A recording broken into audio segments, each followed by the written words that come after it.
नमस्कार सभी भाइयों को। मैं आप लोगों को सावधान करने आया हूं क्योंकि हमारे एरिया में कल 2 गाय मर चुकी थी। कल मैं क्लास ले रहा था तो मैंने आपको एक बताया था, ऑनलाइन जो ट्रेनिंग हमारी यहाँ होती है रात में 9 बजे से, मैं एक बताया था। उसके बाद एक और गाय मर गई ऐसे ही, और बकरी कई मरी हैं कल।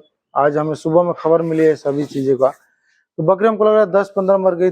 2-3 तो हमारे गाँव में भी बीमार थी। पेट बहुत ज़्यादा फूल रहा था। क्यों हो रहा था इसके पीछे रीजन है, गर्मी बहुत ज्यादा पड़ रहा है और नमी बिल्कुल नहीं है। खेतों में नमी की हम बात करें तो बिल्कुल नहीं है नमी। और खेत में नमी ना होना का मतलब होता है कि बकरियों की जान या चरने वाले पशुओं की जान खतरे में। मैं बहुत पहले अगले साल भी वीडियो डाला था, इस बार भी 1-2 वीडियो डाल ही रहा हूँ। आप लोगों को विशेष एक चीज पे ध्यान देना है। ध्यान ये देना है कि जब भी आप खेत से चारा काट कर ला रहे हैं तो उसको कम से कम 4 घंटे के लिए रखें। 4 घंटे बाद ही बकरी को खाने की दो।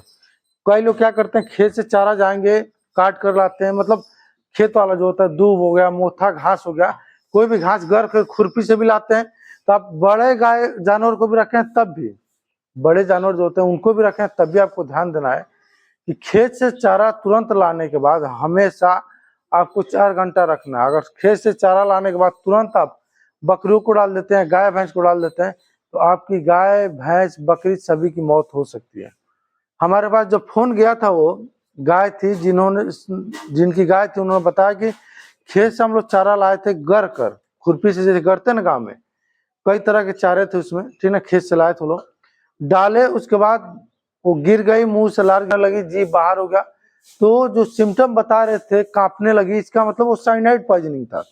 साइनाइड पॉइजनिंग बहुत खतरनाक होता है, जो कई चारे होते हैं जिसमें पाया जाता है साइनाइड पॉइजनिंग। क्या होता है, जब धूप होती है बहुत ज्यादा, खेत में नमी खत्म हो गई है, तो उसमें जहर बन जाता है। कब होता है ज्यादातर केस में, इस समय होगा। देखिए धूप कितना तेज हुआ है, और खेतों में दिखाएंगे पंकज जी तो बिल्कुल नमी नहीं है इस समय, क्योंकि बरसात नहीं हो रही। जिनके एरिया में बरसात हो रहा है उनके यहाँ कोई बात नहीं, लेकिन हम लोग एरिया में बारिश नहीं हो रही है। अगर आपके भी एरिया में बारिश नहीं हो रहा है तो आपको इस बात का विशेष ध्यान देना पड़ेगा कि आपको साइनाइड पॉइजनिंग से बकरी को बचाना है। साइनाइड पॉइजनिंग से बचाने का एक ही तरीका है कि बकरी को चारा जो भी दे, आप हरा चारा खेत से लाने के 4 घंटा बाद ही दे। क्योंकि इससे मान सकते हैं कि अभी हम लोग जिनका जितना एरिया उसकी बात करें, अगर उसके बाहर जाए तो 5-7 गाय, कम से कम 20-25 बकरी कल की मरी है। कल की बात कर रहे हैं हम, सिर्फ कल की इतना मोर्टिलिटी हमारे एरिया में हुई है। क्यों? क्योंकि धूप बहुत ज्यादा है, खेतों में जो चारे हैं उसमें पॉइजन बन चुका है। तो इस बात को आप ध्यान रखें और अपनी बकरियों को सुरक्षित रखें। और सुरक्षित रखने के लिए आपको इस बातों पे ध्यान रखना पड़ेगा। और सोडा पाउडर पानी में आप पिलाते हैं, ठीक है ना। ओके, धन्यवाद।